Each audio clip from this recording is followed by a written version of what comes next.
کھڑی کہاں ہے، اور ہماری محبت صرف زبانوں پہ تھرکتے ہوئے نعروں تک ہی محدود تو نہیں ہے. ہماری محبت جو ہے وہ صرف جھنڈیوں اور چراغاں تک محدود تو نہیں ہے. میں جھنڈیوں اور چراغاں کا انکار نہیں کرتا، لیکن یہ ضرور کہتا ہوں کہ کہیں جھنڈیاں تمہارے گھروں کی دیواروں پہ ہی چپکی نہ رہ جائیں. کوئی آگے بڑھیں اور دل کے ایک ایک پرت پہ نام محمد کی جھنڈی لگانا نہ بھولیں. صرف چراغاں بنیروں پہ ہی نہ ہو، دل کی اندھیر گلیوں میں بھی آئیں اور یہاں بھی کوئی دیا روشن کریں. یہاں بھی بہت اندھیرے ہیں. صرف گلیاں ہی صاف نہ کرتے رہ جائیں کہ یہاں میلاد کا جلوس گزرنا ہے اور ان کو صاف ہونا چاہیے. کوئی جھاڑو لے کے دل کی گلیوں میں بھی آئیں. حسد کے، حقد کے، بغض کے، کینے کے، نفرتوں کے بہت سارے ڈھیر دل کی گلیوں میں بھی پڑے ہیں. تمہارا ظاہر بھی صاف ہونا چاہیے، تمہارا باطن بھی صاف ہونا چاہیے.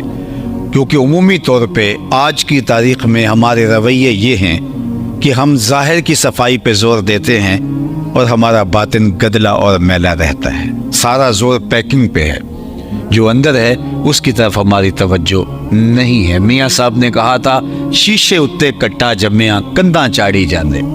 شیشے اتے کٹا جمیا کنداں چاڑی جاندے، جلداں نوئے سانپ کے رکھ دے ورکے پھاڑی جاندے. سارا زور جلدوں پہ نہیں بلکہ اس کے اوراق پہ بھی ہونا چاہیے. اپنے اندر اتر کے دیکھیں ہم کھڑے کہاں ہیں. اللہ کے محبوب تشریف فرما تھے اور حضور نے وضو فرمایا. صحابہ وضو کے پانی کو زمین پر نہیں گرنے دے رہے، وہ پانی کسی کے ہاتھوں پہ آتا ہے. آپ نے محبت کی لوک داستانیں پڑھی ہوں گی، لیکن یہ کہانی آپ نے کسی لوک داستان میں نہیں دیکھی ہوگی کہ محبوب لعاب پھینکے اور وہ محب کے ہاتھوں پہ ہو. یہ آپ کو یہی نظر آئے گا. اللہ اکبر. بلکہ ایک دن حضور نے پچھنے لگوائے اور ایک لگن میں خون جمع ہو گیا. ایک صحابی سے کہا، اس کو ایسی جگہ ٹھکانے لگاؤ جہاں کسی کے قدم نہ پہنچے. وہ گئے اور ایک پتھر کی اوٹ میں بیٹھ کے نوش جاں کر لیا. واپس پلٹے تو حضور نے فرمایا ٹھکانے لگائے. جی حضور، ایسی جگہ پہ جہاں کسی کے قدم نہیں جا سکتے. حضور مسکرائے اور فرمایا لعلک شربتا، شاید تم نے پی لیا ہے. قال نعم، جی حضور، میں نے سوچا ایسا مشروب کہاں ملے گا. میرے خون میں آپ کا خون شامل ہو جائے تو اور سعادت کیا چاہیے. حضور ناراض نہیں ہوئے کہ تم نے خون کیوں پیا، بلکہ فرمایا یا غلام قد حررتا نفسک من النار، اے بیٹے تو نے اپنے آپ کو آتش دوزخ سے بچا لیا ہے. تو حضور کے لعاب کو زمین پہ نہیں گرنے دیتے، حضور کے خون کو زمین پہ نہیں گرنے دیتے. حضور وضو کرتے ہیں تو وہ اترن حضور کے وضو کا غسالہ نور، حضور کے وضو کا بچا ہوا پانی جو اعضاء سے چھو کر نیچے گرتا ہے، وہ اپنے ہاتھوں پہ لیتے ہیں اور پھر اپنے چہروں پہ مل لیتے ہیں. اور جسے وہ پانی میسر نہیں آتا، وہ کسی صحابی کے گیلے ہاتھوں سے ہاتھ رگڑ کے اپنے چہرے پہ مل لیتے. جنہ اکھیاں دل بر ڈٹھا او اکھیاں ہی تک لیاں، تو ملیوں تا ساجن ملیا ہن آساں ہی لگ رہیاں. تو وہ اس گیلے ہاتھوں سے ہاتھ رگڑ کے اپنے چہروں پہ مل لیتے ہیں. محبت کا یہ منظرنامہ جب حضور نے دیکھا تو فرمایا ما یحملکم علی ھذا، صحابہ تمہیں اس بات پر کس نے ابھارا کہ تم میرے وضو کے پانی کو زمین پر نہیں گرنے دیتے. اور یہ پہلی بار نہیں ہوا، صلح حدیبیہ کے موقع پر بھی ہوا جب عروہ نے اعتراض کیا تھا اور اس کا جواب سیدنا صدیق اکبر نے دیا. اس کے علاوہ بھی مختلف مواقع پہ ہوا. آج یہ منظر ہے کہ حضور وضو کرتے ہیں، صحابہ وضو کا پانی زمین پہ نہیں گرنے دیتے. تو آقا کریم نے ان سے مخاطب ہو کے فرمایا ما یحملکم علی ھذا، تمہیں اس بات پر کس نے ابھارا کہ تم میرے وضو کے پانی کو زمین پر نہیں جانے دے رہے. تو نے کہا حب اللہ و رسولہ، اللہ اور اس کے رسول کی محبت نے. انہوں نے جو کیفیت قلب تھی وہ بیان کی. اب سنیے حضور نے کیا کہا. عالی مرتبت سامعین، جب انہوں نے عرض کیا کہ اللہ اس کے رسول کی محبت کی وجہ سے ہم اس پانی کو زمین پہ نہیں گرنے دیتے، تو اللہ کے محبوب نے ارشاد فرمایا جو یہ چاہے کہ اللہ اس کے رسول سے محبت کرے اور اللہ اس کا رسول اس سے بھی محبت کرے تو اس کو 3 کام کرنے چاہیے. یعنی تمہارا یہ عمل کہ تم میرے وضو کے پانی کو زمین پر نہیں گرنے دیتے، یہ عمل تمہیں مبارک ہو، اس کی حضور نے نفی نہیں کی. اور اگر درست نہ ہوتا تو نبی کے اوپر لازم تھا کہ اس کی نفی کرتا. ایسے کئی مواقع ہیں جب